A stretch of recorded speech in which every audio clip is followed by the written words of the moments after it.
Greetings, I'm your host, Dr. Wolfula, and when I'm not curb-stomping the elderly, I'm here at the Wolfula reviewing movies.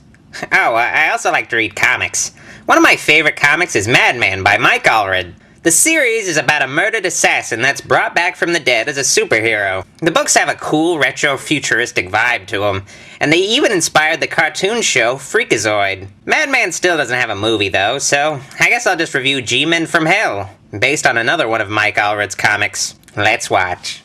The film begins by telling us, through cool comic art, how two G-men named Mike Mattress and Dean Crypt are murdered in a drive-by. Following this, Dean's wife and daughter are both killed in a car bombing. Making things worse, the two are mistakenly sent to the fiery pits of hell. So, all of that really sucks. The next scene involves the two G-men planning their escape from hell.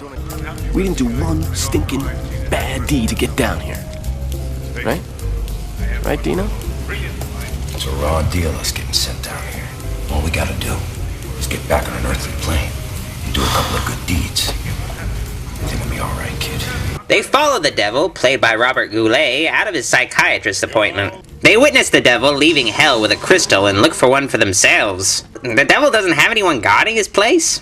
Really? Okay. Another crystal. Nice. Come on, let's do it. Before they leave, Mike starts reconsidering their plan.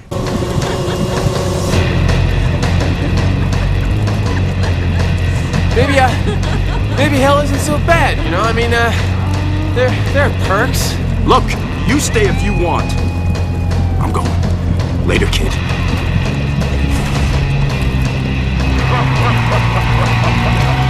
Oh shit!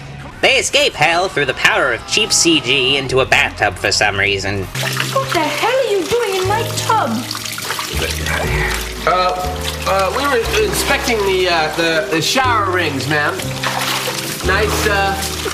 Nice rings. They exit the building on the hunt for some good deeds that will get them into heaven. This is starting to sound like a Touched by an Angel episode. Well, except for the idiot dressed like a cheetah who's following them. Yeah, he's from the comic. The G-Men head to their murderer's apartment for some payback. The guy is played by Bobcat Goldthwait, who looks a lot like Willem Dafoe in this movie. But whatever. Huh? Hey, Buster. Ow! Wasn't you that set us up, was it? No, Mike. Ow. Honest, no. Oh, yeah? Well, then you won't mind spotting us a couple of bucks, will you? Buster here tries to kill him twice, but they drop him dead faster than you can say Scott Baio is the Antichrist. The devil is sort of PO'd about the G-Men leaving hell, so he sends a guy named Weenie Man to get them back, and the crystal they stole. Yeah, his name is Weenie Man. I don't know. The G-Men rent out an office where they can start their private eye business. Crypt? This stinks. Come on, relax, kid. Huh? Fresh coat of paint, some new furniture, a looker of a secretary. This will be a classy business. Elsewhere, Gary Busey, as a detective, is investigating Buster's death. Oh, he's also gay in this movie. Well, you know, it's kind of common knowledge that you are a gay, that is to say, homosexual man. And I just want to say up front that I have absolutely no problem with that. I am a sadistic, leather-master homosexual, and I will tease your sensibilities. Okay, moving on. Back at the office, the G-Men are setting up everything. They hire one of the movers here as a secretary and get their first client. You're Captain Mattress, I take it. The private dicks who always get the job done? Oh god, is this going to become a porno? Actually, the woman's husband, Mr. Lake, may be trying to kill her, so they begin investigating. However, Lake is murdered in his own home by some weirdo with a bag on his head.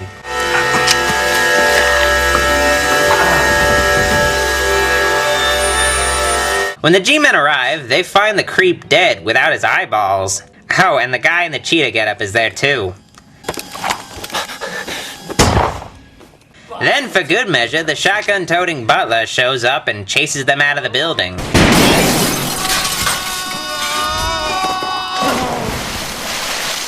Next scene takes place at Dr. Bouffard's lab. Fun fact, he's the guy that brought Madman back to life in the comics.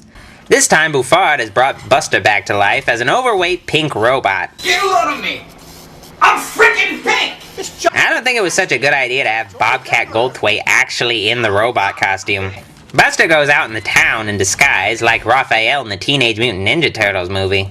Buster finds the G-Men and attacks them, but the Cheetah Man drops a TV on the robot's head, conveniently. The G-Men get away from the robot, but they're confronted by the devil. It looks like they didn't finish putting on his devil makeup. Did they run out or something?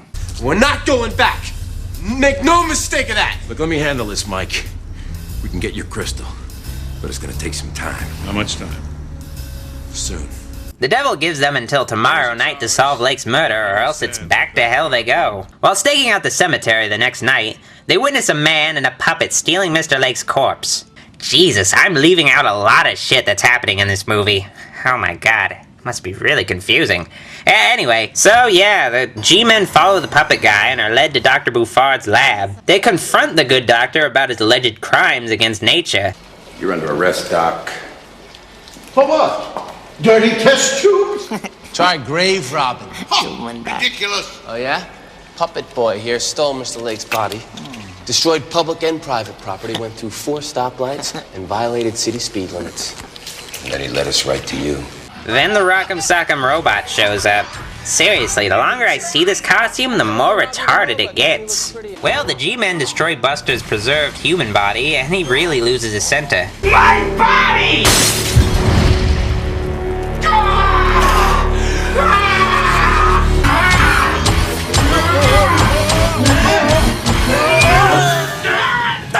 Buster loses his arm too, so the G-Men toss him into boiling, whatever. Then explosions happen. They get the hell out of there and find Cheetah Man in their office. This movie is really weird. So they tie the sumbitch up and start their interrogation. What do you know, huh? Well, I know that evil must perish. The landlord interrupts, though, and wants his money. They get into a little tussle when the G-Men see the Weenie Man on TV with a diamond that they stole from the devil. It's Weenie Man! And they shall be powerless against you! Okay, at this point in the review, you're probably really confused about what's happening in the movie. Don't worry, though, I'm making it confusing on purpose because I'm kind of a dick. Back to the film. The G-Men leave their office and attack the Weenie Man and his car. My insurance isn't gonna cover that! They somehow freeze him with a fire extinguisher and take the crystal back. After all this shit, they head to the church where the police and their suspects agreed to meet. Accusations are thrown around, but as it turns out, the guy with the puppet is Mr. Lake's murderer. Huh, I never would have guessed. How do you know? The stitching found on Lake's eyes wasn't surgical stitch. Dr. Bouffard couldn't have done it. But it matches. The stitching used to repair a puppet. Sorry, Martin. Okay. But it gets weirder, kids. The puppet this guy had its own soul, and it was transferred into Mr. Lake's body by Dr. Bouffard. Let's see if I got this straight, Doc. Now, you took Pete's essence and you transferred it into a puppet. A puppet was all I had! I killed Lake to help myself. See, if I got to him before he changed his will, then I had a chance. Doc could finish his experiments and I have a new body. They try to arrest this freak of nature, but he grabs a gun and takes the bimbo hostage. Then the devil pops in and sends this mofo to hell. That was nice of the devil. After this, the devil leaves, and the G-Men live happily ever after.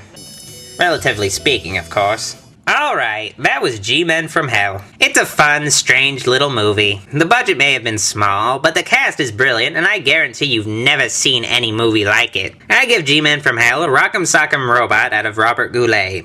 Get out of my house. I am a sadistic, leather master homosexual, and I will tease your sensibilities.